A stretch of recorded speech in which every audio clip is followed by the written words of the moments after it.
Hello my CBSE champion बच्चों, आपका स्वागत है संकल्प भारत फाउंडेशन प्लेटफॉर्म पे। और मैं आज के सेशन में कराऊंगा magnetic effect of electric current के टॉप 15 केस बेस्ड क्वेश्चन जो आपको मदद करेंगे इस चैप्टर के केस बेस्ड क्वेश्चन को सॉल्व करने में। जी हाँ, अगर आपने प्रैक्टिस कर ली तो केस बेस्ड क्वेश्चन आपको ईजी लगेगा, आपको कभी भी कोई दिक्कत नहीं आएगी। तो चलिए प्रैक्टिस स्टार्ट करते हैं।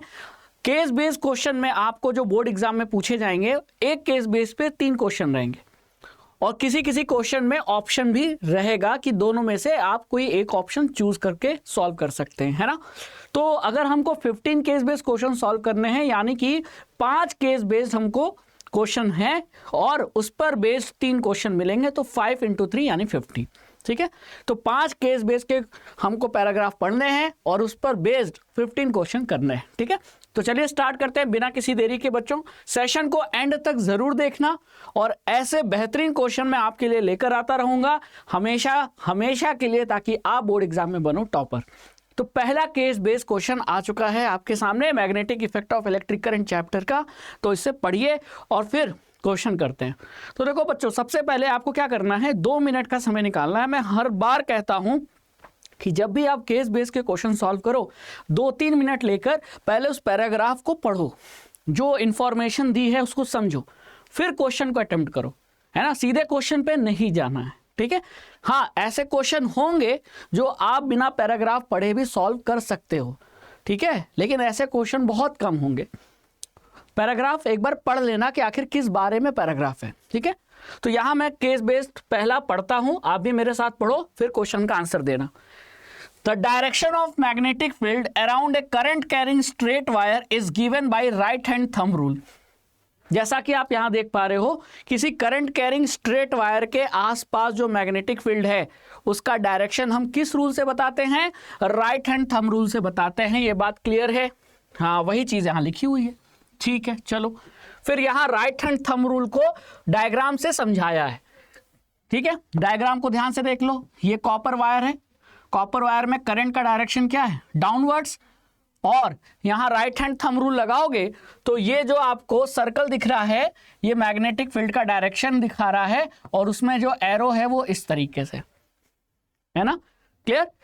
अब नीचे क्या लिखा है, नीचे राइट हैंड थंब रूल के बारे में ही लिखा है कि इमेजिन करो कि you are holding a current carrying straight conductor in your right hand. अपने राइट हैंड में आप इमेजिन करो कि आप एक स्ट्रेट करंट कैरिंग कंडक्टर को पकड़े हो, है ना। झटका तो लगेगा, लेकिन आपको इमेजिन करना है, करंट कैरिंग वायर को पकड़ोगे तो झटका लगेगा, करंट लगेगा, लेकिन आपको बस इमेजिन करना है, सचमुच में नहीं पकड़ना है, ठीक है। तो करंट के डायरेक्शन में आप अपने राइट हैंड के थंब को रखोगे तो जिस डायरेक्शन में उंगलियां कर्ल होंगी, मुड़ेंगी, वो आपको किसका डायरेक्शन दे देगा, मैग्नेटिक फील्ड का, है ना। तो imagine that you are holding a current carrying straight conductor in your right hand such that the thumb points towards the direction of current. यानी राइट हैंड थंब रूल में thumb किसके तरफ रखना है, करंट की तरफ रखना है, ठीक है। Then your finger will wrap, finger क्या होंगी, रैप होंगी। The finger will wrap around the conductor in the direction of field lines of the magnetic field। तो जो आपकी फिंगर्स रैप होंगी, जिस डायरेक्शन में रैप होंगी वही डायरेक्शन होगा मैग्नेटिक फील्ड का, ठीक है। और इसी रूल को हम राइट हैंड थंब रूल कहते हैं और यही यहां समझाया है। यानी ये पूरा पैराग्राफ पढ़ने के बाद मुझे इतना पता चल गया, अगर आप भी स्टूडेंट हो तो आपको भी पता चल गया होगा कि ये पैराग्राफ कुल मिला के राइट हैंड थंब रूल के बारे में है, जिससे हम किसी करंट कैरिंग स्ट्रेट कंडक्टर के अगल बगल मैग्नेटिक फील्ड का डायरेक्शन पता लगा सकते हैं, है ना। तो 2 चीजें हैं यहाँ मेन, एक राइट हैंड थंब रूल, और राइट हैंड थंब रूल से क्या पता लगता है, किसी करंट कैरिंग स्ट्रेट कंडक्टर के आसपास मैग्नेटिक फील्ड का डायरेक्शन क्या है, ये पता लगता है, ठीक है। अब पैराग्राफ हमने पढ़ लिया, अब आते हैं क्वेश्चन पे।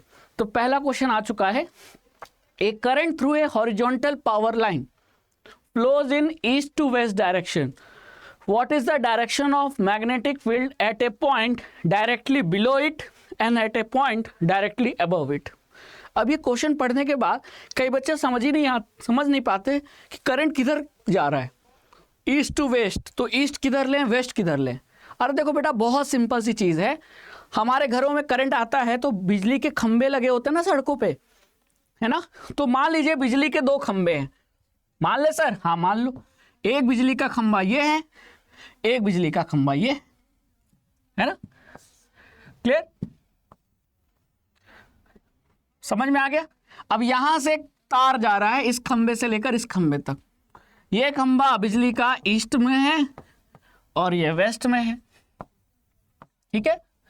और करंट का डायरेक्शन आपको क्या बोला है, हॉरिजॉन्टल पावर लाइन। तो ये तार जो है वो हॉरिजॉन्टल है कि नहीं, जमीन के कंपैरिजन में क्या है, हॉरिजॉन्टल है ना।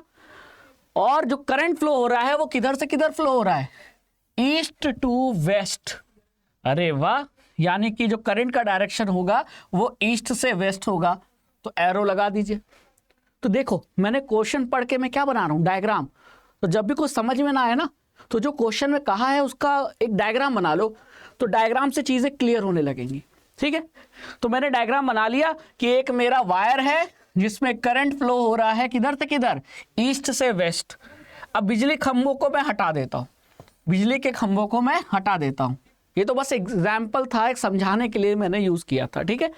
अब क्या बोला है, अब ये बोला है कि इस वायर के ठीक ऊपर और ठीक नीचे, a point directly below it, इस वायर के ठीक नीचे and at a point directly above it, और इस वायर के ठीक ऊपर, ये दो पॉइंट है ना, एक वायर के ठीक नीचे एक वायर के ठीक ऊपर। तो इन दोनों पॉइंट्स पर आपको मैग्नेटिक फील्ड का क्या पता करना है, डायरेक्शन पता करना है ना, the direction of magnetic field.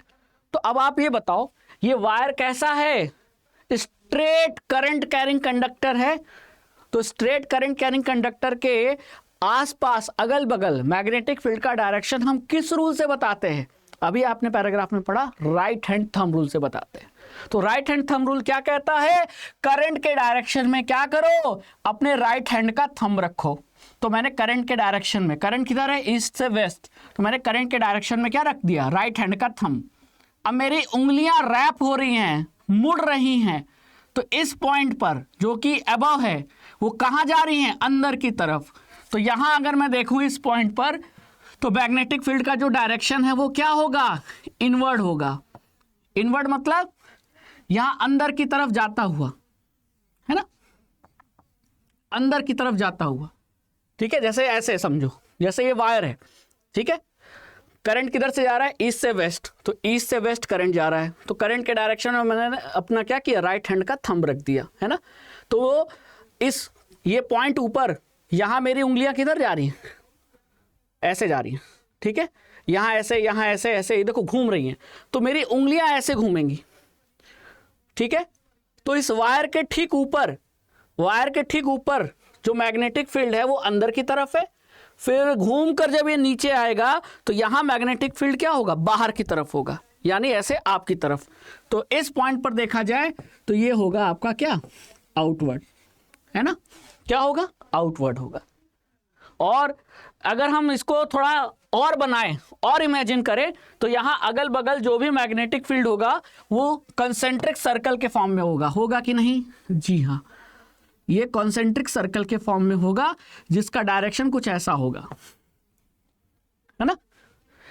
यहां एरो का मतलब इधर नहीं, अंदर की तरफ, और यहां इस पॉइंट पर जो एरो है उसका मतलब इधर नहीं है, बाहर निकलता हुआ, यानी यहां अंदर जाता हुआ और यहां बाहर निकलता हुआ। जैसे मान लो कि ये वायर है और ये मैंने चूड़ी पहना दी, इस वायर को क्या कर दी, चूड़ी पहना दी ऐसे। तो इस ऊपर, वायर के ठीक ऊपर मैग्नेटिक फील्ड का डायरेक्शन किधर है, उधर, और घूम के जब नीचे आएगा तो ये आपकी तरफ है ना। तो अगर मैं इधर से देखूंगा, मैं इधर से देखूंगा, मैं ईस्ट से देख रहा हूं, तो ये सर्कल किधर घूम रहा है बताओ, ये सर्कल ऐसे जा रहा है, यहां ऊपर क्या है, अंदर की तरफ, और नीचे बाहर की तरफ। यानी मैं ईस्ट से देखूंगा, अगर आप ईस्ट से देखोगे तो ये मैग्नेटिक फील्ड ऐसे घूम रहा है, और ये मुझे लग रहा है इधर से देखने पर क्या, क्लॉकवाइज, है ना। Clear, 12 3 6 9 clockwise. लेकिन अगर मैं वेस्ट से देखूंगा तो ये जो सर्कल घूम रहा है ये कैसे घूम रहा है, ये ऐसे घूम रहा है, ऊपर अंदर की तरफ और नीचे आया तो बाहर की तरफ। तो ये वेस्ट से देखने पर मुझे लग रहा है एंटी क्लॉकवाइज। तो आप किसी तरीके से भी आंसर दे सकते हो।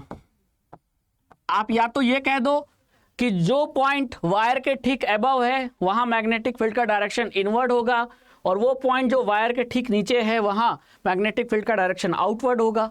या ये कह लो कि मैग्नेटिक फील्ड का डायरेक्शन ईस्ट से देखने पर क्लॉकवाइज नजर आएगा, वेस्ट से देखने पर एंटी क्लॉकवाइज नजर आ जाएगा। यही इस क्वेश्चन का आंसर है। ठीक है, क्लियर? ये कुछ ऐसा है, ऐसा समझ में आया? क्लियर? तो इसको इमेजिन करना, 3D में इमेजिन करना बहुत जरूरी है। वायर कुछ ऐसा है, ठीक है, और वायर में करंट ऐसा जा रहा है, और जो मैग्नेटिक फील्ड है वो कुछ इस तरीके से अगल बगल सर्कल के फॉर्म में। ठीक है, तो यहाँ जो पॉइंट ऊपर है वहां मैग्नेटिक फील्ड अंदर की तरफ, और फिर घूम कर आया तो नीचे बाहर की तरफ, ऐसे। ठीक है, क्लियर हो गया? चलो, question number 2, what does the direction of thumb indicate in the right hand thumb rule? In what way this rule is different from Fleming left hand rule? तो दो क्वेश्चन है। राइट हैंड थंब रूल में thumb क्या indicate करता है, और right hand thumb rule Fleming left hand rule से किस तरीके से अलग है? तो यहां तो अब आपको पता है कि राइट हैंड थंब रूल में जो थंब है वो किसका डायरेक्शन इंडिकेट करता है? करंट का डायरेक्शन इंडिकेट करता है कि नहीं? जी हाँ सर, ये तो हमको पता है, ये तो डायग्राम में भी पता था कि राइट हैंड थंब रूल में जो थंब है वो किसका डायरेक्शन शो करता है? करंट का डायरेक्शन शो करता है। ठीक है, यहां आप देख पा रहे हो। तो ये हमारा इस पार्ट का आंसर हो गया। लेकिन अब ये पूछा था कि राइट हैंड थंब रूल ये फ्लेमिंग लेफ्ट हैंड रूल से किस तरीके से अलग है? तो अलग क्यों नहीं है? ये फ्लेमिंग लेफ्ट हैंड रूल है ना? तो ये right hand thumb rule Fleming left hand rule से किस तरीके से अलग है? इसको कई तरीके से मैं एक्सप्लेन कर सकता हूं। पहला डिफरेंस ये है, अलग ये है दोनों में, कि यहां थंब का डायरेक्शन क्या दिखा रहा है? करंट। और फ्लेमिंग लेफ्ट हैंड रूल में थंब का डायरेक्शन क्या दिखाता है? फोर्स। तो एक डिफरेंस तो यही हो गया कि फ्लेमिंग लेफ्ट हैंड रूल में थंब किसका डायरेक्शन दिखाता है? फोर्स का डायरेक्शन। जबकि राइट हैंड थंब रूल में थंब किसका डायरेक्शन दिखाता है? करंट का डायरेक्शन दिखाता है। ठीक है, समझ में आया? दूसरा डिफरेंस यह है कि राइट हैंड थंब रूल में केवल दो चीजें हैं, करंट और मैग्नेटिक फील्ड का डायरेक्शन। लेकिन फ्लेमिंग लेफ्ट हैंड रूल में तीन चीजें हैं, करंट, मैग्नेटिक फील्ड और फोर्स। तो ये दो डिफरेंस हैं राइट हैंड थंब रूल में और फ्लेमिंग लेफ्ट हैंड रूल में। क्लियर? और ये अगर पूछा था कि थंब क्या दिखाता है राइट हैंड थंब रूल में, तो राइट हैंड थंब रूल में तो थंब है वो करंट का डायरेक्शन दिखाता है। क्लियर? तो हमने दूसरा क्वेश्चन भी कर लिया सॉल्व। अब आते हैं तीसरे क्वेश्चन। तो ये दूसरे क्वेश्चन का मैं आंसर लिख देता हूं, ठीक है, क्योंकि आप लोग सोच रहे होंगे कि मैंने बोल दिया, लिखा नहीं। तो the thumb in right hand thumb rule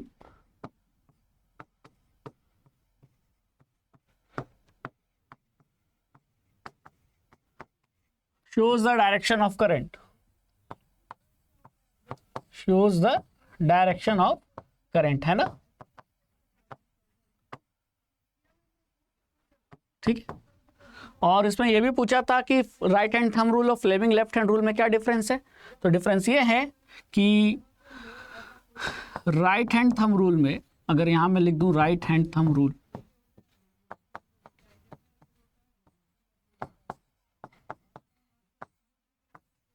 और इधर है Fleming left hand rule,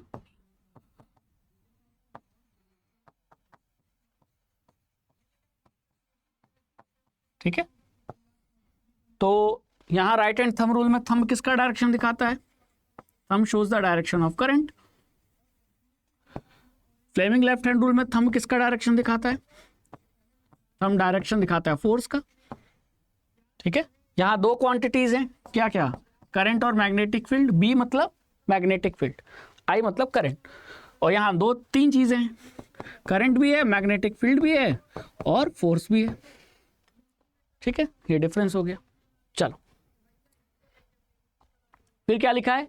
state the rule to determine the direction of magnetic field produce around a straight conductor carrying current. यानी कोई स्ट्रेट कंडक्टर है और उसमें करंट वो carry कर रहा है यानी कि करंट कैरिंग स्ट्रेट कंडक्टर है, तो उसका जो मैग्नेटिक फील्ड का डायरेक्शन है वो हम किस रूल से बताएंगे? यानी आपको कुल मिला के राइट हैंड थंब रूल ही एक्सप्लेन करना है। तो राइट हैंड थंब रूल इस क्वेश्चन का आंसर होगा। तो आपको लिखना पड़ेगा कि इमेजिन करो कि आप अपने राइट हैंड से किसी वायर को क्या कर रहे हो, होल्ड कर रहे हो। तो आपको अपने राइट हैंड का थंब किसके डायरेक्शन में रखना है? करंट के डायरेक्शन में रखना है। तो जिस डायरेक्शन में आपकी फिंगर्स रैप हो रही हैं वही डायरेक्शन होगा किसका? मैग्नेटिक फील्ड का। और यही है आपका राइट हैंड थंब रूल, जिससे हम किसी भी स्ट्रेट करंट कैरिंग कंडक्टर का क्या बताते हैं? मैग्नेटिक फील्ड का डायरेक्शन बताते हैं, है ना। तो यहाँ कुल मिला के आपको किस रूल के बारे में लिखना था? अगर ये रूल पूछा था तो यहाँ हम कौन सा रूल लिखेंगे? राइट हैंड थंब रूल के बारे में लिखेंगे, है ना। क्लियर? और वही चीज़ यहाँ लिखा हुआ है और ये क्वेश्चन आया भी है बोर्ड एग्जाम में, तो आगे भी आ सकता है। क्लियर? समझ में आ गया? चल आगे चलते हैं। तो पहला केस बेस्ड हमने कर लिया है सॉल्व। अब आते हैं दूसरे केस बेस्ड पे। तो सबसे पहला काम क्या करेंगे? पढ़ेंगे। तो क्या लिख रहा है? A pattern of concentric circle indicate field lines of a magnetic field around a straight current carrying wire. ठीक है। The arrows in the circle shows the direction of magnetic field lines. ठीक है। The direction of magnetic field lines also get reverse if the direction of current through the straight wire is reverse। यानी straight wire में अगर हम current का direction reverse कर दें तो जो मैग्नेटिक फील्ड का डायरेक्शन है वो भी रिवर्स हो जाएगा, ऐसा लिखा है। ठीक है। The magnetic field produce by a straight current carrying wire decreases as the distance from it increases. यानी स्ट्रेट करंट कैरिंग वायर से आप जितना दूर जाओगे, यानी जैसे जैसे डिस्टेंस बढ़ेगा मैग्नेटिक फील्ड घटेगा। ठीक है। पढ़ लिया, समझ में आ गया? ठीक है, इतना हमको पता है कि ऐसा होता है और वही चीज़ यहाँ लिखा है। ठीक है। अब आ जाते हैं क्वेश्चन पे। पहला क्वेश्चन क्या लिखा है? पहला मतलब अब 3 क्वेश्चन तो आपने कर लिए, अब ये चौथा क्वेश्चन है। तो दूसरा केस बेस्ड का ये पहला क्वेश्चन है और वैसे देखा जाए ओवरऑल चौथा क्वेश्चन है। तो यहाँ आपको एक पी क्यू दिया है। क्या है P Q? P Q is a current carrying conductor in the plane of paper as shown in the figure below. तो पी क्यू एक करंट कैरिंग कंडक्टर है, यानी एक वायर है जो स्ट्रेट वायर है और उसमें करंट फ्लो हो रहा है। करंट का डायरेक्शन क्या है? अपवर्ड।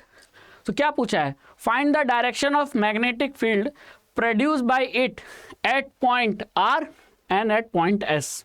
पहला क्वेश्चन। और दूसरा है कि given R1 and R2 where will the strength of the magnetic field will be larger, give reason। Sorry, यहां आपका ये होना चाहिए कि R1 बड़ा है। R1 बड़ा है किससे? R2 से। तो ये गिवन है कि R1 is greater than R2। तो R और S कहाँ मैग्नेटिक फील्ड की स्ट्रेंथ बड़ी होनी चाहिए या लार्जर होनी चाहिए? ये 2 क्वेश्चन आपसे पूछा है। तो पहले क्वेश्चन को सॉल्व करते हैं। चलिए, तो पहले क्वेश्चन को सॉल्व करने के लिए अब आप ये बताइए क्या करोगे। तो फिर से थोड़ा डायग्राम बना लेते हैं। तो डायग्राम यही था ना, ये पी क्यू, वायर में करंट किधर जा रहा है? ऊपर। एक पॉइंट आर है, एक पॉइंट एस है ना। एक पॉइंट आर है, एक पॉइंट एस है। चलो, तो पॉइंट आर यहां है और पॉइंट एस यहां है। ठीक है। अब आप ये बताओ, इन दोनों पॉइंट पर आपको मैग्नेटिक फील्ड का डायरेक्शन पता करना है। तो भाई कौन सा रूल अप्लाई करोगे? Right hand thumb rule. क्यों? क्योंकि राइट हैंड थंब रूल कब अप्लाई करते हैं? जब करंट कैरिंग स्ट्रेट वायर होता है। तो ये वायर स्ट्रेट नहीं है उसमें करंट भी फ्लो हो रहा है। तो लगाओ राइट हैंड थंब रूल। अपना राइट हैंड उठाओ, थंब किधर रखेंगे? अभी आपने पढ़ा है करंट के डायरेक्शन में। तो करंट हमको जो क्वेश्चन में दिया था, करंट किधर जा रहा है? ऊपर जा रहा है। तो हम करंट के डायरेक्शन में यहां थंब रख देंगे। ठीक है। तो मेरे आर पॉइंट पर मेरी उंगलियां कहां जा रही हैं? अंदर की तरफ जा रही हैं। तो यानी आर पॉइंट पे जो मैग्नेटिक फील्ड का डायरेक्शन होगा वो अंदर की तरफ होगा, है ना। देखो ऐसे। ठीक है।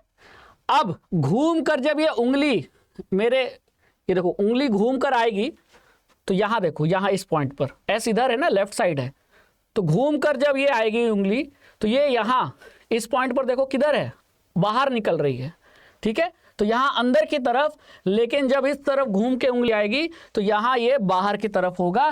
तो यानी कि एस पॉइंट पर जो मैग्नेटिक फील्ड का डायरेक्शन होगा वो क्या होगा, आउटवर्ड होगा, है ना। तो अगर मैं इसको सर्कल के फॉर्म में बनाऊं तो सर्कल ऐसा बनेगा, यहां अंदर जाता हुआ, यहां बाहर निकलता हुआ, ठीक है। फिर यहां भी अगर सर्कल बनाऊं तो यहां बाहर निकलता हुआ, यहां अंदर जाता हुआ, ठीक है। तो मेरा आंसर निकल गया कि आर पॉइंट पे मैग्नेटिक फील्ड का डायरेक्शन क्या होगा, इनवर्ड, है ना, या into the plane of paper, ऐसे इनवर्ड कह लो या ऐसे कह लो, into the plane of paper, into the plane of paper, है ना। ये पेपर का प्लेन ऐसा था तो उसमें अंदर जाता हुआ, और एस पॉइंट पर क्या होगा, out of the plane of the paper,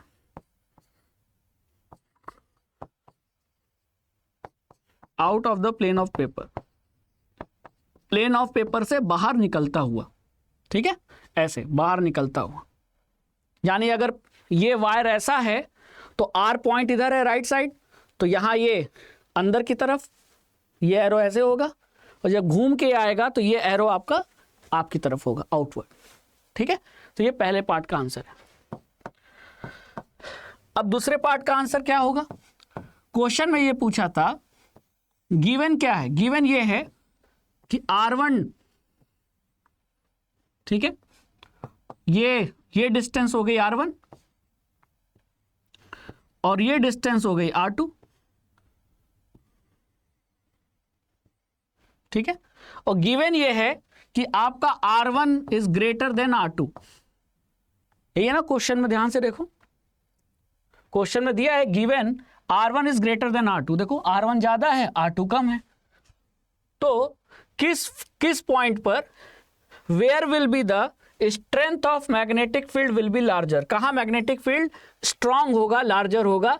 तो अब आप ये बताओ कि अभी हमने पढ़ा है पैराग्राफ में कि किसी भी करंट कैरिंग स्ट्रेट वायर से दूर जाने पर मैग्नेटिक फील्ड की स्ट्रेंथ क्या होती है, डिक्रीज होती है। तो ये लिखो, as we move away from, ये लिखना पड़ेगा तभी ना पता चलेगा कि आपको आता है कि क्यों डिक्रीज हो रही है, क्यों। तो as we move away from, जैसे ही आप करंट कैरिंग वायर से मूव होते हो, दूर जाते हो, तो as we move away from current carrying straight conductor, current carrying straight wire या conductor, magnetic field strength decreases, magnetic field strength, magnetic field strength decreases, क्या होती है, डिक्रीज होती है। So hence magnetic field strength, hence magnetic field strength at, कहां ज्यादा होगी। अब देखो R1 बड़ा है तो यानी R जो पॉइंट है, R1 तो डिस्टेंस है, इतने डिस्टेंस पर जाने पर जो पॉइंट मिला वो R है, तो R जो पॉइंट है वो ज्यादा दूर है, तो यहां मैग्नेटिक फील्ड की स्ट्रेंथ क्या होगी, कम होगी। और जो S पॉइंट है वो कम दूरी पर है, तो यहां मैग्नेटिक फील्ड की स्ट्रेंथ ज्यादा होगी, ठीक है।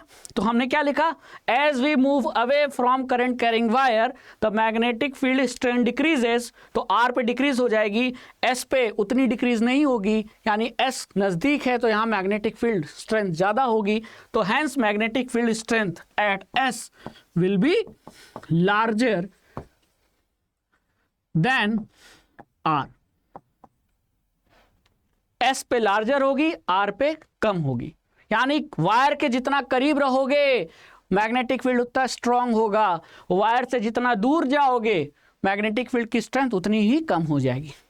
तो इस पे ये भी क्वेश्चन बन सकता था कि मैग्नेटिक फील्ड की स्ट्रेंथ का इंक्रीजिंग या डिक्रीजिंग ऑर्डर बता दो, बन सकता है ना ऑब्जेक्टिव क्वेश्चन। तो बस अब ऑर्डर आप सेलेक्ट कर लेना, जहां पास पास होगा वायर के वहां मैग्नेटिक फील्ड स्ट्रेंथ ज्यादा होगी, जो पॉइंट जितना दूर होगा मैग्नेटिक फील्ड की स्ट्रेंथ उतनी कम होगी, ठीक है।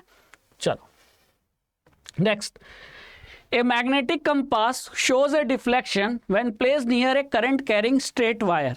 How will the deflection of the compass gets affected if the current in the wire is increased, if the current in the wire is reversed? Question क्या बोला है? बहुत सिंपल क्वेश्चन है कि एक करंट कैरिंग स्ट्रेट वायर है, ठीक है, shows a deflection when placed near a current carrying straight wire. एक स्ट्रेट वायर जिसमें करंट फ्लो हो रहा है, इसके पास अगर हम एक मैग्नेटिक कंपास को रख दें तो मैग्नेटिक कंपास और ये उसका क्या हो गया, निडल, है ना, ये रहा उसका निडल.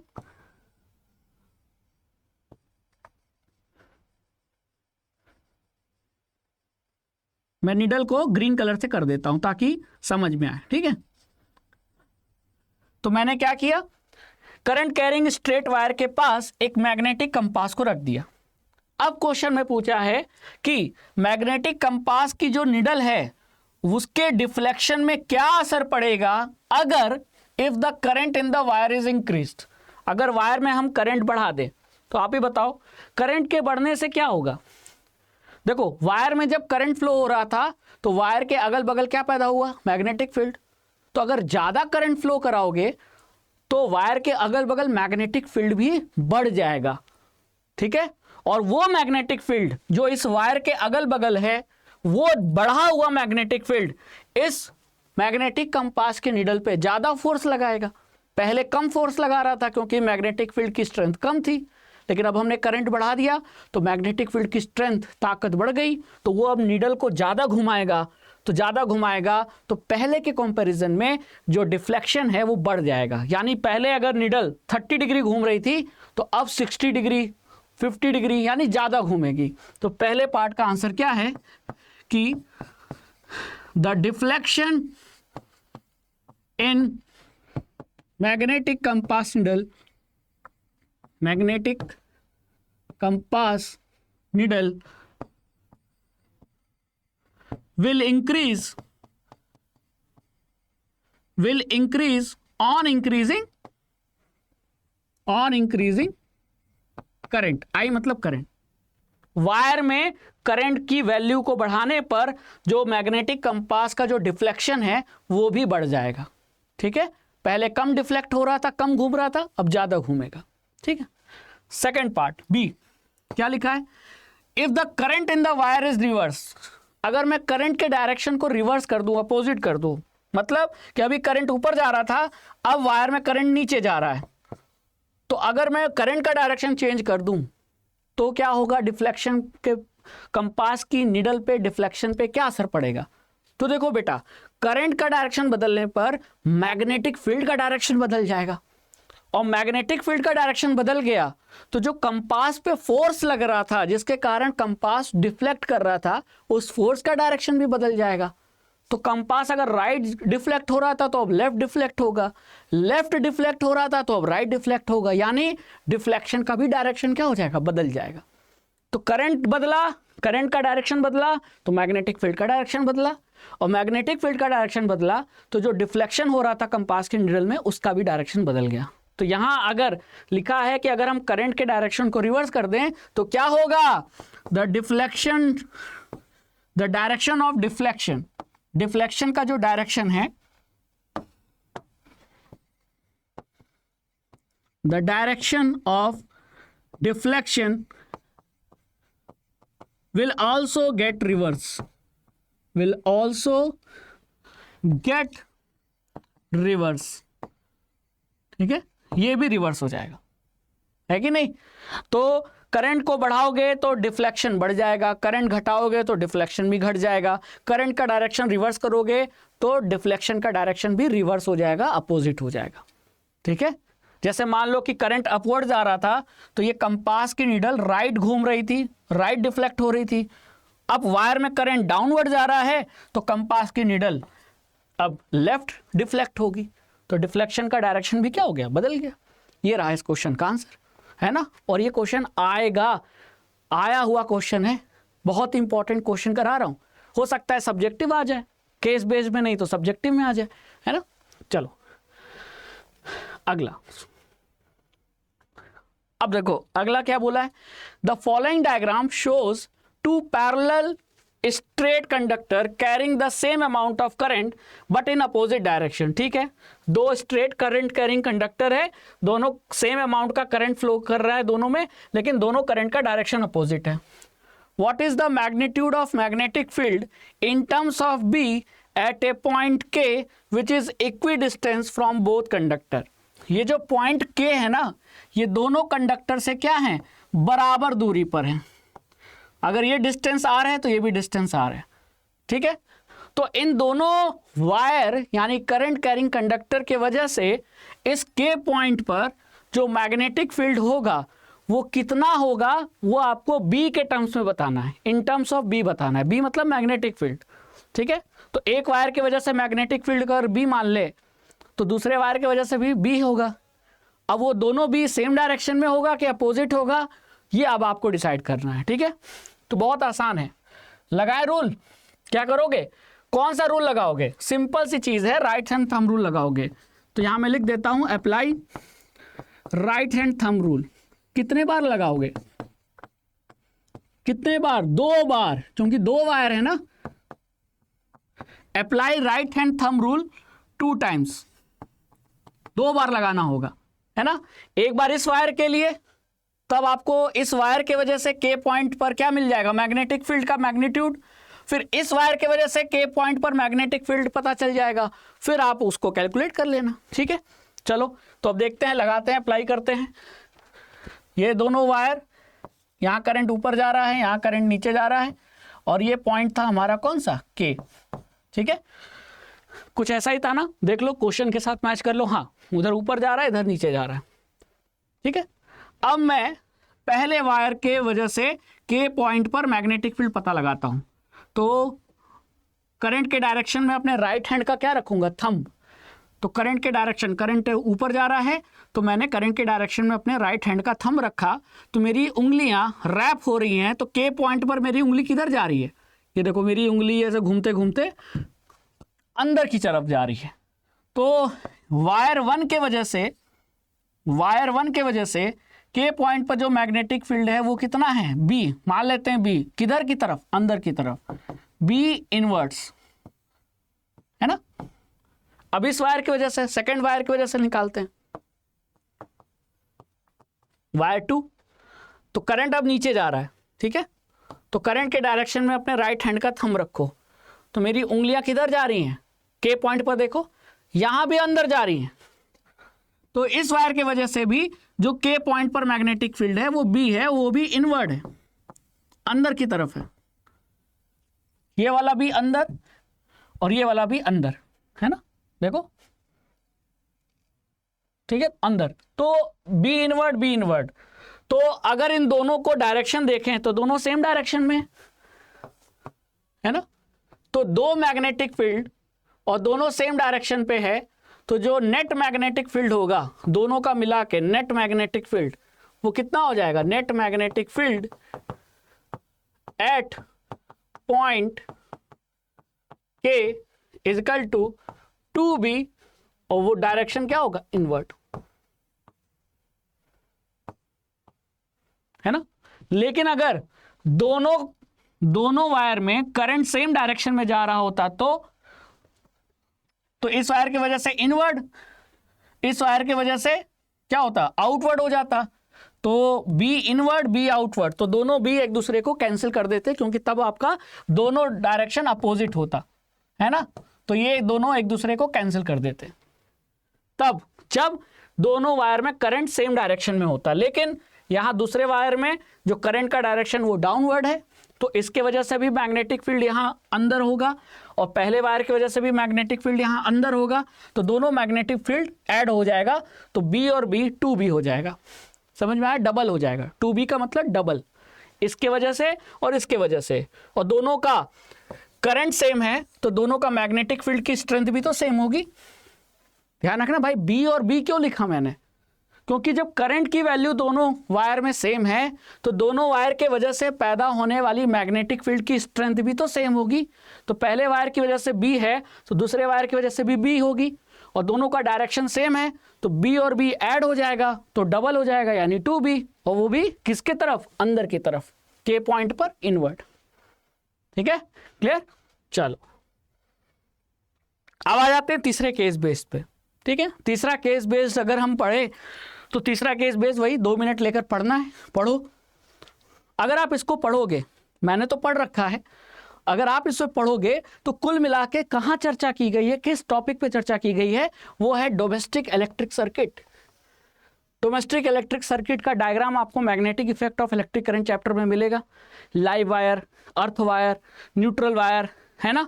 फिर अर्थ वायर का क्या काम है, यही सब यहां लिखा हुआ है, तो ये आपके लिए। ठीक है, तो वीडियो को पॉज करके आप पहले पैराग्राफ पढ़ो, मैं इसीलिए हट जा रहा हूं, वीडियो को पॉज कर लो। ठीक है, पढ़ लिया, पॉज करके पैराग्राफ पढ़ लिया। अब आते हैं क्वेश्चन पे। ठीक है, चलो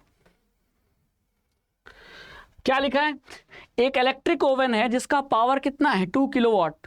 ठीक है, और वो कितने वोल्टेज पे ऑपरेट कर रहा है, 220 वोल्टेज पे ऑपरेट कर रहा है। That has current rating of 5 ampere. इस इलेक्ट्रिक ओवन की जो रेटिंग है वो 5 एम्पियर है। What result do you expect, explain. बहुत बढ़िया क्वेश्चन है।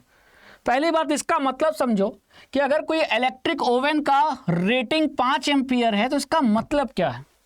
का मतलब यह है कि इलेक्ट्रिक ओवन मैक्सिमम 5 एम्पियर तक के करंट को झेल सकता है, कोई दिक्कत नहीं आएगी। 5 एम्पियर, 4 एम्पियर, 3.5 एम्पियर, 3, 2, 1, 5 या कम, 5 या उससे कम करंट होगा तो चल जाएगा। लेकिन अगर 5 एम्पियर से ज़्यादा करंट फ्लो होगा तो ये इलेक्ट्रिक ओवन क्या हो जाएगा, हाँ, खराब हो जाएगा, पिघल जाएगा, जल जाएगा, है ना। तो अब आपको ये पता लगाना है कि अगर ये 2 किलोवाट का इलेक्ट्रिक ओवन 220 वोल्टेज पे काम करेगा तो क्या ये काम कर पाएगा या जल जाएगा, तो पता लगाते हैं।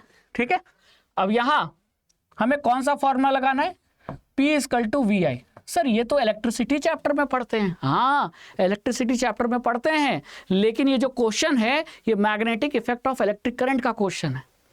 ठीक है, तो पावर = VI, तो यहां I का मतलब क्या हो जाएगा, P/V। अब ये पावर किस में रखोगे, वॉट में, इसीलिए मैंने कहा है न्यूमेरिकल सॉल्व करते समय यूनिट का खास ध्यान रखो कि कौन सा यूनिट यूज होगा। तो यहां पावर वॉट में होगा, यहां पावर किस में दिया है, 2 किलोवाट, तो 2 किलोवाट वॉट में कितना हो जाएगा, 2000 वॉट, है ना। तो ये ध्यान रखना था कि मैंने 2 किलोवाट को वॉट में बदला। पोटेंशियल कितना है, 220 वोल्ट। ठीक है, ये 0 से 0 कट गया, ये हो गया 11, ये हो गया 100। अब आप इसे सॉल्व करोगे तो 100/11 कितना आएगा, 9 पॉइंट समथिंग आएगा। मैं सॉल्व कर लेता हूं, ठीक है, पॉइंट में भी आएगा लेकिन वो 9.09, ठीक है, ये आएगा 9.09। तो मैं इसको लगभग कितना मान लूं, 9.09 है तो मैं इसे 9 मान लेता हूं, 9 एम्पियर। मेरी आई करंट की वैल्यू कितनी आ गई, करंट की वैल्यू आ गई 9 एम्पियर। अब इसको और इसको कंपेयर करो, इलेक्ट्रिक ओवन की क्षमता मैक्सिमम कितने करंट को वो झेल सकता था, 5 एम्पियर करंट को झेल सकता था, लेकिन उसे करंट कितना मिल रहा है, 9 एम्पियर। तो क्या होगा बताओ, इलेक्ट्रिक ओवन काम करेगा, बताओ, नहीं काम करेगा, वो मेल्ट हो जाएगा, जो फ्यूज लगा है ना, वो मेल्ट हो जाएगा। तो ये शॉर्ट सर्किट का मतलब वो केस है, ओवरलोडिंग का केस है ना। तो यहां मैं क्या लिखूं, what result do you expect, तो the electric oven fuse, electric oven fuse will melt due to high current. High current कैसे भैया, इलेक्ट्रिक ओवन की रेटिंग मतलब उसको झेलने की क्षमता, उसमें लगे फ्यूज को, इलेक्ट्रिक ओवन में जो फ्यूज, उसके साथ जो फ्यूज लगाया गया है ना, उस फ्यूज की क्षमता थी कि वो 5 एम्पियर तक करंट को झेल सकता था, लेकिन 5 एम्पियर करंट से ज़्यादा करंट अगर आ गया तो वो पिघल जाएगा। तो ज़्यादा करंट आया कि नहीं, हमने ये कैलकुलेट कर लिया कि उसको 9 एम्पियर का करंट मिल रहा है, तो उसकी कैपेसिटी 5 है, 5 रोटी खाने की कैपेसिटी है, और अगर 9 रोटी खिलाया जाएगा तो पेट फट जाएगा ना, बस वही चीज़ तो है। तो यहां जो फ्यूज लगा था वो मेल्ट हो जाएगा क्योंकि जरूरत से ज्यादा करंट उसे मिल रहा है। तो the electric oven fuse will melt due to high current, ठीक है, एज कंपेयर टू रेटिंग। जो फ्यूज की रेटिंग थी उसके कंपैरिजन में उसको ज्यादा करंट मिल रहा है तो फ्यूज हो जाएगा। यही लिखना था। What result do you expect, तो मेरा रिजल्ट ये हो, ठीक है। चलो next question, draw a labelled symmetric diagram of common domestic electric circuit. ये डायग्राम कौन सा बनाना है? अरे एनसीईआरटी में जो दिया है जिसमें live wire, neutral wire, earth wire, fuse, ठीक है। तो जो घर में हमारा पैरेलल कनेक्शन होता है तो घर में जो डोमेस्टिक सर्किट है उसका जो डायग्राम एनसीईआरटी में दिया है वही डायग्राम बनाना था, उसको लेबल करना था। तो ये रहा डायग्राम, यही एनसीईआरटी में दिया, यही डायग्राम आपको बनाना था। अगर आपने बना लिया तो आपका आंसर सही है। देखो लेबलिंग के साथ, तो लेबल डायग्राम बोला था, अगर आप बनाकर लेबलिंग नहीं करोगे तो नंबर नहीं मिलेगा। इन बातों का ध्यान रखो। तो देखो न्यूट्रल वायर है, रेड वाला लाइव वायर है, ये ग्रीन वाला अर्थ वायर है, ये फ्यूज है, फिर ये हमारा डिस्ट्रीब्यूशन बॉक्स है, फिर ये लाइव वायर और न्यूट्रल वायर के बीच में जो पोटेंशियल होता है वही होता है 220 वोल्ट। तो यहाँ देखो दिखाया है कि रेड और ब्लैक वायर यानी लाइव और न्यूट्रल वायर के बीच का 220 पोटेंशियल, ठीक है। चलो आगे चलते हैं। What is the short circuiting, name one method to prevent it. Short circuit का मतलब क्या है? देखो बहुत सिंपल है। अभी आपने डोमेस्टिक इलेक्ट्रिक सर्किट में दो वायर देखे ध्यान से, एक लाइव वायर और एक न्यूट्रल वायर, ठीक है। तो ये वायर अब मैं फिर से बना देता हूं, ये लाइव वायर है मान लेते हैं और ये न्यूट्रल वायर है, ठीक है।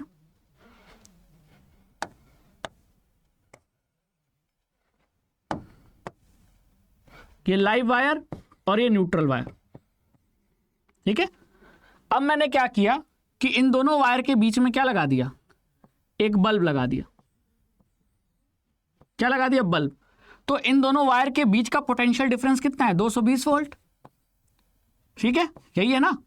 तो इसका मतलब एक तरफ हाई पोटेंशियल है, एक तरफ लो पोटेंशियल है। तो करंट क्या होगा? हाई से लो की तरफ फ्लो करेगा, और जब करंट फ्लो करेगा तो ये किसके थ्रू होते हुए फ्लो करेगा? बल्ब के होते हुए फ्लो करेगा।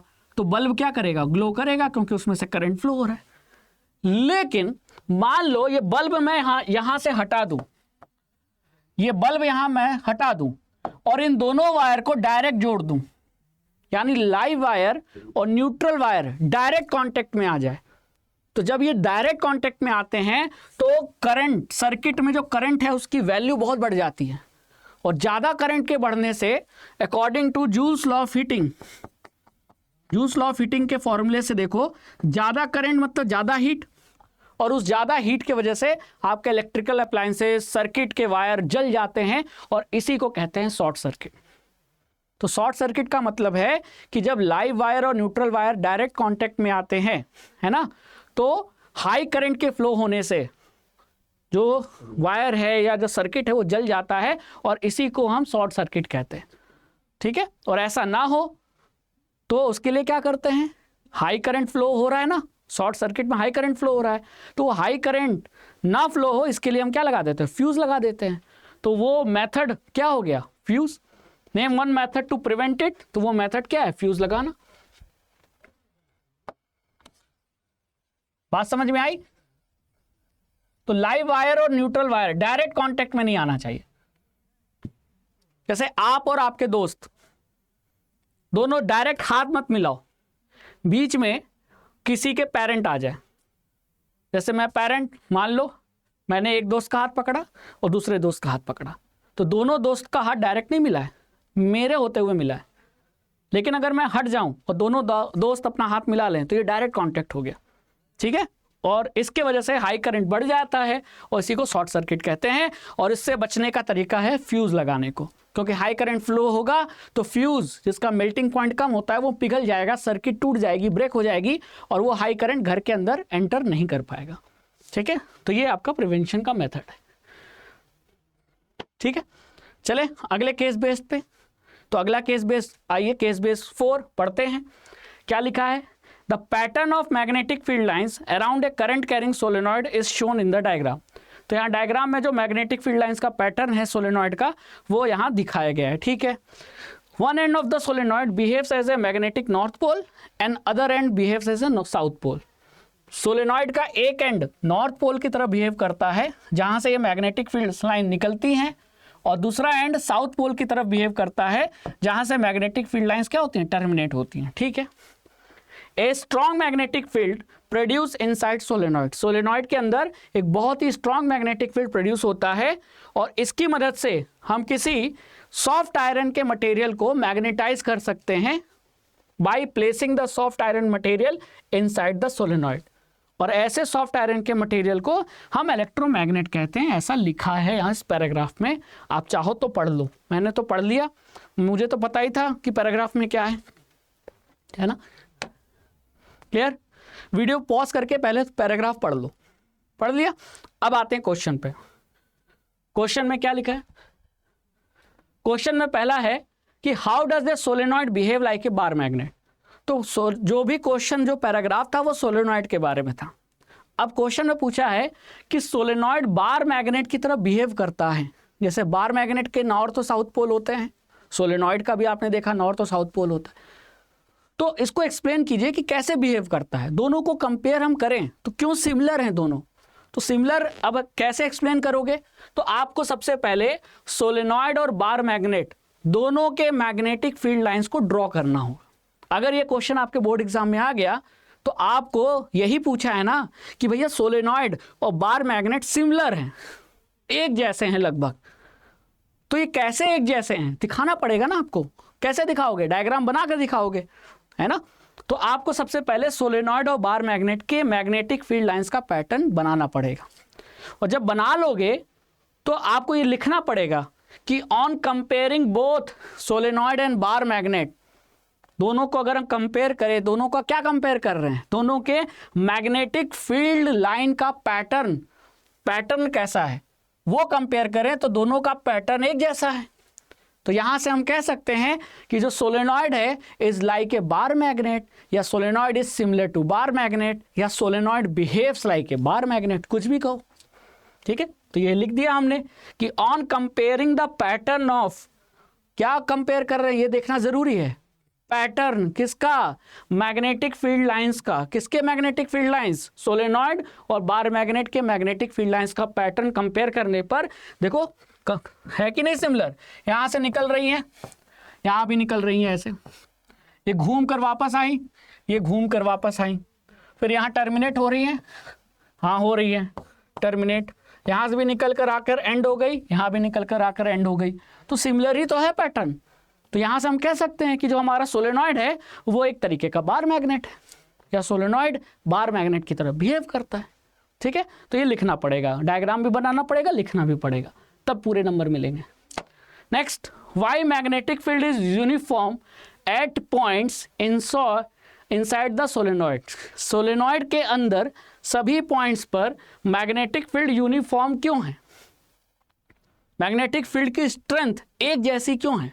तो भैया मैग्नेटिक फील्ड की स्ट्रेंथ का अंदाजा कैसे लगेगा? हम अंदाजा लगाते हैं ना, नहीं वो ऐसे नहीं, ऐसा होगा। तो मैग्नेटिक फील्ड की स्ट्रेंथ ज़्यादा होगी या कम होगी ये कैसे पता लगेगा? मैग्नेटिक फील्ड लाइंस के बीच का गैप देखकर। तो जहां मैग्नेटिक फील्ड लाइंस पास पास होती हैं वहां मैग्नेटिक फील्ड की स्ट्रेंथ ज़्यादा होती है, जहां दूर दूर होंगी वहां मैग्नेटिक फील्ड की स्ट्रेंथ क्या होगी? कम होगी। और अगर पैरेलल हैं तो इसका मतलब कि मैग्नेटिक फील्ड लाइंस के बीच का गैप सेम है। तो गैप सेम है तो मैग्नेटिक फील्ड क्या होगी? हर जगह सेम होगी, यूनिफॉर्म होगी। तो सोलेनॉइड के अंदर मैग्नेटिक फील्ड यूनिफॉर्म क्यों है? इसीलिए है क्योंकि सोलेनॉइड के अंदर मैग्नेटिक फील्ड लाइंस क्या होती हैं? पैरेलल होती हैं। इसीलिए हर जगह सोलेनॉइड के अंदर मैग्नेटिक फील्ड यूनिफॉर्म होती है, सेम होती है। यही आपके इस क्वेश्चन का क्या है? आंसर है। बात समझ में आया? The magnetic field lines inside the solenoid are in the form of parallel straight line. तो पैरेलल हैं तो गैप बराबर है, गैप बराबर है तो मैग्नेटिक फील्ड की स्ट्रेंथ भी सेम है, ठीक है। तो यही आपके इस क्वेश्चन का आंसर है। यूनिफॉर्म का मतलब हर जगह सेम, एक जैसा। चल अगला question, list 2 ways of increasing the strength of electromagnet kept inside the solenoid if the material of the electromagnet is fixed. ये मेरी उंगलियां क्या हैं? सोलेनॉइड मान लो, और ये सॉफ्ट आयरन का मटेरियल मैंने सोलेनॉइड के अंदर रख दिया। सोलेनॉइड के मैग्नेटिक फील्ड, सोलेनॉइड के अंदर बहुत स्ट्रॉन्ग मैग्नेटिक फील्ड होता है, उस मैग्नेटिक फील्ड ने इस सॉफ्ट आयरन के मटेरियल को क्या कर दिया? चुंबक, मैग्नेट बना दिया। अब ये हो गया इलेक्ट्रोमैग्नेट। तो मैं चाहता हूं कि इस इलेक्ट्रोमैग्नेट की शक्तियां बढ़ जाएं, तो वो क्या क्या तरीके हैं कि मैं उन तरीकों से इस इलेक्ट्रोमैग्नेट की स्ट्रेंथ को बढ़ा सकता हूं। लेकिन कंडीशन ये है कि आप इलेक्ट्रोमैग्नेट के मटेरियल को नहीं बदल सकते, मटेरियल वही रखना है, बाकी जो चाहो वो चेंज करो। तो अब बताओ दो तरीके से कौन से हैं? अरे भैया खुद ही सोचो, इस मैग्नेट, इसको मैग्नेट किसने बनाया? सोलेनॉइड के मैग्नेटिक फील्ड ने। तो सोलेनॉइड के मैग्नेटिक फील्ड को बढ़ा दूंगा तो इस चुंबक की, इलेक्ट्रोमैग्नेट की शक्तियां भी बढ़ जाएंगी। अब सोलेनॉइड का मैग्नेटिक फील्ड मैं कैसे बढ़ाऊं? दो तरीके हैं। एक तरीका यह है कि सोलेनॉइड के अंदर फ्लो होने वाले करंट को बढ़ा दूं, क्योंकि करंट बढ़ेगा तो ये आपने सीखा है, अब इसके पहले क्वेश्चन में भी देखा था कि करंट के बढ़ने से मैग्नेटिक फील्ड बढ़ जाता है। तो मैं सोलेनॉइड में करंट की वैल्यू बढ़ा दूं तो इलेक्ट्रोमैग्नेट की स्ट्रेंथ बढ़ जाएगी। दूसरा तरीका है कि नंबर ऑफ टर्न्स, सोलेनॉइड के number of turns per unit length, यानी लेंथ उतना ही रखूं लेकिन नंबर ऑफ टर्न्स बढ़ा दूं तो भी मैग्नेटिक फील्ड बढ़ जाएगा, और वो बढ़ा हुआ मैग्नेटिक फील्ड इस इलेक्ट्रोमैग्नेट को ज़्यादा और मजबूत कर देगा, ज़्यादा इसको स्ट्रॉन्ग कर देगा। तो दो तरीके क्या है मेरे पास? मेरे पास दो तरीके हैं। पहला, by increasing the number of turns per unit length of the solenoid, solenoid के नंबर ऑफ टर्न्स को बढ़ा दूं, लेंथ उतनी रखनी है ना, ये नहीं कि नंबर ऑफ टर्न्स बढ़ा दूं और लेंथ भी बढ़ गया ना, ले दे के बाद तो एक ही हो जाएगा, है ना, क्लियर। और दूसरा है by increasing the amount of current passing through the solenoid, solenoid से फ्लो होने वाले करंट को मैं बढ़ा दूं, और इन दोनों तरीके से इलेक्ट्रोमैग्नेट की स्ट्रेंथ बढ़ जाएगी। आया हुआ क्वेश्चन है, बहुत इंपॉर्टेंट पीवाईक्यू है, ये एग्जाम में आया था, वही मैंने कराया, ठीक है। तो ऐसा बिल्कुल मत समझना कि ये सब क्वेश्चन जो हैं वो केस बेस्ड हैं तो केस ही बेस्ड में आएंगे, नहीं। हो सकता है आपके बोर्ड एग्जाम में ये किसी सब्जेक्टिव क्वेश्चन के फॉर्म में आ जाए, 2 नंबर में, 3 नंबर में। तो हर एंगल से इस क्वेश्चन को समझो, ठीक है। तो एक बात दिमाग में बैठा लो कि करंट की वैल्यू बढ़ने से मैग्नेटिक फील्ड स्ट्रेंथ बढ़ती है, और जितना ज़्यादा मैग्नेटिक फील्ड स्ट्रांग होगा, सोलेनॉइड के अंदर रखा हुआ इलेक्ट्रोमैग्नेट उतना ज़्यादा मजबूत होगा, मैग्नेटाइज होगा, ठीक है, उसकी चुंबकीय शक्तियां बढ़ जाएंगी। अब आ जाते हैं लास्ट केस बेस्ड में, ठीक है। आखिरी जो केस बेस्ड है, 5th, उसमें किसके बारे में चर्चा की गई है जरा पढ़ो तो। कुल मिला के चर्चा की गई है फ्लेमिंग लेफ्ट हैंड रूल के बारे में, कि the direction of force, current and magnetic field can be illustrated through a simple rule called Fleming left hand rule. Fleming left hand rule के बारे में यहां बताया है, तो जरा वीडियो पॉज करके इस पैराग्राफ को पढ़ो। पढ़ लिया? पढ़ लिया? मुझे तो पता है, इसीलिए मैं नहीं पढ़ रहा। तो पढ़ लिया हो तो अब क्वेश्चन पे आते हैं, चलो करो क्वेश्चन। क्वेश्चन नंबर 13, सॉरी, इसका मैं आंसर तो छुपा दूं, ये आंसर में एनिमेशन लगाना भूल गया। अब क्वेश्चन में क्या बोला है?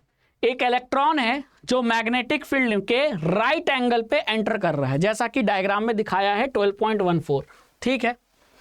What will be the direction of force acting on the electron? तो इलेक्ट्रॉन पे जो फोर्स का डायरेक्शन होगा वो किधर होगा? तो जाहिर सी बात है कि अब आपको 3 चीजें, करंट, मैग्नेटिक फील्ड और फोर्स, तो यानी फ्लेमिंग लेफ्ट हैंड रूल से पता लगाएंगे। जब भी ऐसा क्वेश्चन आए जहां फोर्स की बात हो कि फोर्स का डायरेक्शन बताओ, या पार्टिकल, चार्ज पार्टिकल किधर डिफ्लेक्ट होगा वो बताओ, तो इसका मतलब फ्लेमिंग लेफ्ट हैंड रूल ही अप्लाई करना है, क्योंकि डायरेक्शन, डिफ्लेक्शन उधर ही होगा जिधर फोर्स लगेगा, ठीक है। अब आपके ध्यान से आपको थोड़ा पैराग्राफ पे ये देखना था कि भैया यहां तो करंट है, मैग्नेटिक फील्ड के साथ करंट है, और ये दोनों परपेंडिकुलर होगा तो फोर्स लगेगा, फोर्स का डायरेक्शन हम लेफ्ट हैंड के थंब से बता देंगे, है कि नहीं?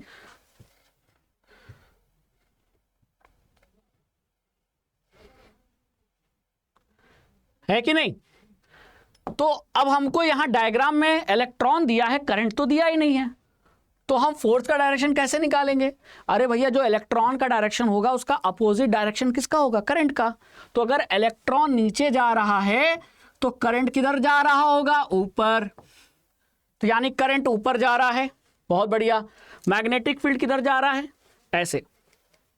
मैग्नेटिक फील्ड ऐसे जा रहा है, करंट ऐसे जा रहा है, तो फोर्स का डायरेक्शन कैसे लगाएंगे? Fleming left hand rule apply करो। तो ये मेरा लेफ्ट हैंड है ना, ये फिंगर देखो, ये फिंगर मैग्नेटिक फील्ड की तरफ रखना है और ये फिंगर करंट की तरफ रखना है। तो मैग्नेटिक फील्ड कैसे है? राइट साइड जा रहा है, तो देखो राइट साइड डायरेक्शन में मैंने 4 फिंगर रख दिया। करंट किधर जा रहा है? ऊपर। तो मेरे ये फिंगर करंट को दिखाएगा, तो करंट ऊपर। तो मेरा थंब किधर है? आपकी तरफ कि बोर्ड की तरफ? बोर्ड की तरफ। तो डायरेक्शन ऑफ फोर्स क्या हुआ? इनसाइड, इस प्लेन के अंदर, इनवर्ड्स। ठीक है, तो इस क्वेश्चन का जो आंसर है वो क्या होगा? The direction of force is perpendicular to the direction of magnetic field and current and directed into the page. यानी जो फोर्स का डायरेक्शन होगा वो करंट और मैग्नेटिक फील्ड इन दोनों के परपेंडिकुलर होगा और इस पेज के अंदर जाता हुआ होगा, ऐसे।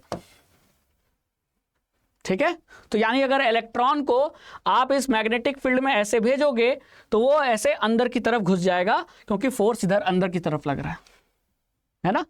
देखो, मैग्नेटिक फील्ड के तरफ 4 फिंगर, करंट ऊपर जा रहा था तो मैंने ये फिंगर ऊपर कर दिया। लेकिन ध्यान रखना है कि आपके मैग्नेटिक फील्ड का डायरेक्शन नहीं बदलना चाहिए। ठीक है, तो करंट ऊपर जा रहा था तो करंट के डायरेक्शन में मिडल फिंगर, मैग्नेटिक फील्ड के डायरेक्शन में 4 फिंगर। तो थंब मेरा बोर्ड की तरफ है, यानी जो इस पार्टिकल पे फोर्स लगेगा वो अंदर की तरफ लगेगा, डायरेक्टेड इनटू द पेज। अगर ये पेज मान लो तो इसके अंदर, इस प्लेन के अंदर, according to Fleming left hand rule. ठीक है, फिर नेक्स्ट क्या पूछा है? Name and state the rule to determine the direction of force. Force का डायरेक्शन निकालने के लिए कौन सा रूल अप्लाई करते हैं उसके बारे में बताओ। तो कुल मिला के आपको किसके बारे में लिखना था? फ्लेमिंग लेफ्ट हैंड रूल के बारे में लिखना था। तो यहां आपका आंसर जो होगा वो ये होगा कि इमेजिन करो कि अपने लेफ्ट हैंड के जो 3 फिंगर्स हैं उनको आप परपेंडिकुलरली क्या कर रहे हो? रख रहे हो। तो अगर आप 4 फिंगर को मैग्नेटिक फील्ड के डायरेक्शन की तरफ रखोगे और मिडल फिंगर को करंट के डायरेक्शन की तरफ रखोगे तो जो थंब है वो किसका डायरेक्शन देगा? फोर्स का डायरेक्शन देगा। और इसी रूल को हम फ्लेमिंग लेफ्ट हैंड रूल कहते हैं। इसी के बारे में यहां लिख देना था। ठीक है, ठीक है, समझ में आया भाई? फोर्स का डायरेक्शन किस रूल से पता चलता है? फ्लेमिंग लेफ्ट हैंड रूल से। तो फ्लेमिंग लेफ्ट हैंड रूल के बारे में लिख दो कि अगर पहली फिंगर मतलब 4 फिंगर, ये तो पहला थंब है ना, तो फिंगर तो है नहीं, फिंगर यहां से स्टार्ट हो रही है। 4 फिंगर मैग्नेटिक फील्ड की तरफ है, सेकंड यानी मिडल फिंगर करंट के डायरेक्शन की तरफ है। तो जो थंब है वो डायरेक्शन ऑफ मोशन देगा, यानी फोर्स का डायरेक्शन दिखाएगा। और जिधर फोर्स लगेगा उधर ही चार्ज पार्टिकल भी डिफ्लेक्ट होता है। तो अगर कभी ऐसा क्वेश्चन आ जाए कि बताओ चार्ज पार्टिकल को अगर मैग्नेटिक फील्ड में परपेंडिकुलर प्रोजेक्ट करें, फेंकें, तो वो किधर डिफ्लेक्ट होगा? तो वो उधर डिफ्लेक्ट होगा जिधर फोर्स लगेगा। तो फोर्स का डायरेक्शन निकाल देना है, वही डायरेक्शन होगा किसका? चार्ज पार्टिकल के डिफ्लेक्शन का। ठीक है, next and last question, when is the force experienced by a current carrying conductor placed in a magnetic field largest? Current carrying conductor पे लगने वाला फोर्स कब अधिक होता है? मतलब कोई वायर है, करंट कैरिंग कंडक्टर मतलब वायर, ठीक है, और इस वायर को हमने किसी मैग्नेटिक फील्ड में रख दिया है, तो इस वायर पे जो फोर्स लगेगा वो कब मैक्सिमम होगा? तो बेटा इसके बहुत सारे कंडीशन है। पहला कंडीशन है कि जो करंट और मैग्नेटिक फील्ड होना चाहिए वो आपस में परपेंडिकुलर यानी 90 डिग्री में होना चाहिए। ठीक है, तो यहां मैं लिख दूं the current should B, current कह लो, और करंट किस में फ्लो हो रहा है? कंडक्टर में। करंट किस में फ्लो हो रहा है? कंडक्टर में। तो क्या सीखा आपने बताओ? कि पहली चीज तो कि फोर्स मैक्सिमम तब होता है जब करंट और मैग्नेटिक फील्ड आपस में क्या हो? परपेंडिकुलर हो। और करंट किस में फ्लो हो रहा है? वायर में। तो हम ये भी कह सकते हैं कि वायर मैग्नेटिक फील्ड के क्या हो, परपेंडिकुलर हो, तो वायर में फ्लो होने वाला करंट भी परपेंडिकुलर हो जाएगा। तो current should be perpendicular to the magnetic field. B मतलब मैग्नेटिक फील्ड, मैं जब जब बी लिख रहा हूं मतलब मैग्नेटिक फील्ड, ठीक है, पूरा नहीं लिख रहा हूं, एग्जाम नहीं है ना, इसलिए मैं शॉर्ट में लिख रहा हूं, आप पूरा लिखना, ठीक है, एग्जाम में शॉर्टकट नहीं चलेगा। दूसरा तरीका क्या है, और क्या तरीका है, और तरीका यह है कि मैं कंडक्टर का लेंथ बढ़ा दूं, ठीक है, by increasing the length of conductor,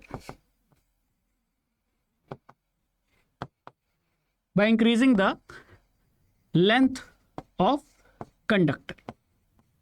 तो अगर कंडक्टर का जिसमें करंट फ्लो हो रहा है मैं लेंथ बढ़ा दूं तो फोर्स बढ़ जाएगा, मैक्सिमम होगा। अगर करंट और मैग्नेटिक फील्ड के बीच में एंगल 90 डिग्री है, दोनों परपेंडिकुलर है, तो फोर्स मैक्सिमम होगा, है ना।